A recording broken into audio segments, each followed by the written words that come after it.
Welcome back, our dear viewers, as the war between Iran, the U.S. and Israel is continuing with statements from the U.S. President yesterday regarding the developments on the ground and the peace plan, which is expected to take place, and negotiations as the U.S. is announcing. We are very much delighted to be joined over the phone by Mr. Ahmed Mahmoud, the journalist at Al Ahram newspaper. A very good morning to you, sir.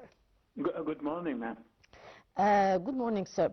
So, of course, the navigation in the Strait of Hormuz is one of the most important subjects that the world is tackling because, of course, of its repercussions on the navigation, on the oil prices, and on commodity prices, as well as the supply chain. How do you see the threats by Iran to close the Strait of Hormuz partially, as it is the situation, and on the other hand, the statements that it would be open for non-hostile vessels?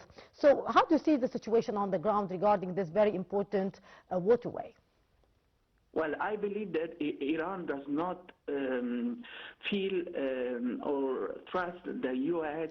approach, even though they are now trying to tackle a new speech of de-escalating the situation between both countries.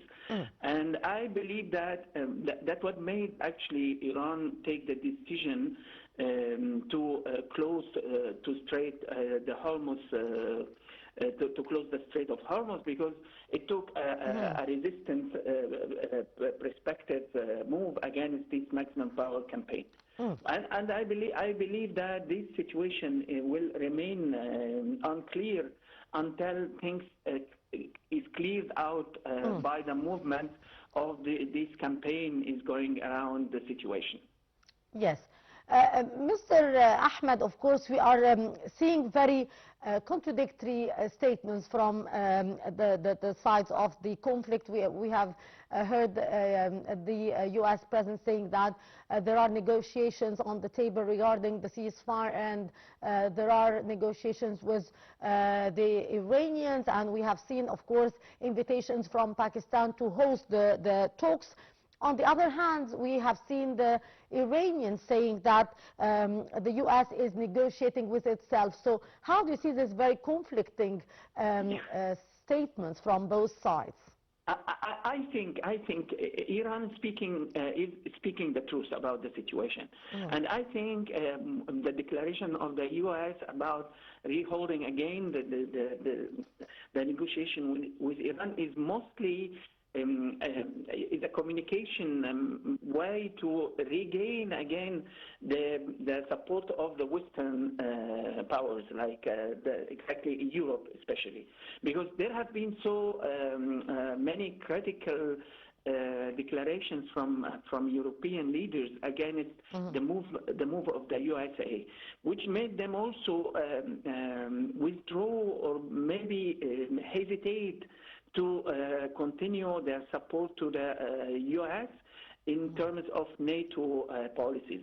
And I think this is just a maneuver to regain back the trust and the attention of the European Western forces.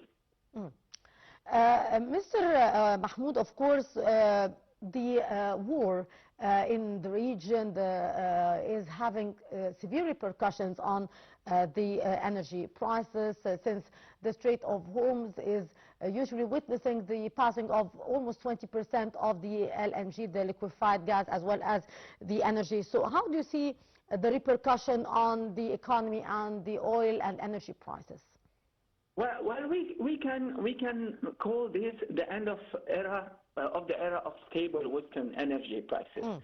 The markets are reacting to the reality that U.S. can no longer guarantee the security of the resources it seeks to dominate.